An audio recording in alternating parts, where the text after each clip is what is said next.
The Aba Women's War of 1929, a fire ignited in Oloko. In the early hours of November 18, 1929, in the southeastern Nigerian town of Oloko, the widow Nwanyeruwa was preparing palm fruits when a man barged into her compound. He was Mark Emeruwa, sent by the warrant chief Okugo to conduct a census, a precursor to new taxes. The conversation was caught and charged. "Count your people and livestock," Emeruwa demanded. Nwanyeruwa froze. Women like her were traditionally exempt from taxes. The imposition of this new policy threatened her livelihood and dignity. In a swift moment of defiance, she poured palm oil over Emeruwa, an act that was as much an outcry as it was symbolic of her resolve. The call of the palm fronds. The news spread quickly. Nwanyeruwa summoned women to the town square, sharing her experience with fiery urgency. The women knew this was not just about taxes. It was the culmination of years of oppression under the warrant chiefs, whose authority contradicted Igbo customs. Through palm fronds, a traditional means of rallying, a signal went out, summoning women from Bendi district and beyond. Within days, thousands gathered, chanting war songs.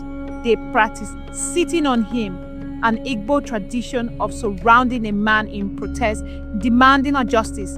Their voices carried a profound message. We will not be silenced.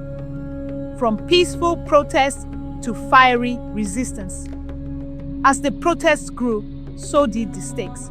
In the city of Aba, British officials struggled to contain the momentum. Market women, who formed the economic backbone of the region, were outraged at the impending taxation of their trade. They feared the loss of their independence and their ability to feed their families. The protests escalated. On December 9th, an enumerator in Owerinta assaulted a pregnant woman during a scuffle, triggering further outrage. Women stormed government buildings, looted factories, and destroyed symbols of colonial control. By mid-December, the uprising had spread across Calabar and Owerri provinces, involving over 25,000 women. Violence erupted in places like Ikot Ekpene, where dozens were killed as British troops fired into crowds. While they fought, the causes of the war were multifaceted. British colonial policies had introduced the warrant chief system, which undermined Igbo democratic structures. Chiefs, often corrupt and unaccountable, exploited their communities, while women, once central to local governance, were systematically sidelined. Economic grievances compounded the anger, as the Great Depression had caused a sharp decline in palm oil prices and increased the cost of imported goods.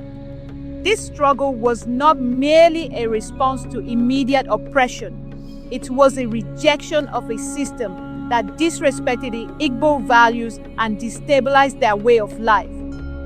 The aftermath, the Aba Women's War, marked a turning point in colonial resistance. Though brutally suppressed, with over 100 women killed and many more injured, their actions forced the colonial government to abandon its plans for new taxes on women. More significantly, the revolt led to reforms, including the inclusion of women in local councils and the eventual abolition of the warrant chief system. This resistance also paved the way for future anti-colonial movements. The women's bold actions demonstrated the power of collective action and became a powerful symbol of feminist and nationalist struggle, legacy, and reflection. As the sun sets over southeastern Nigeria today, the echoes of the Aba Women's War linger. The courage of those women is a reminder of the strength found in unity and the enduring fight for justice. They fought not only for themselves but for future generations. For more compelling tales from the Griot archives,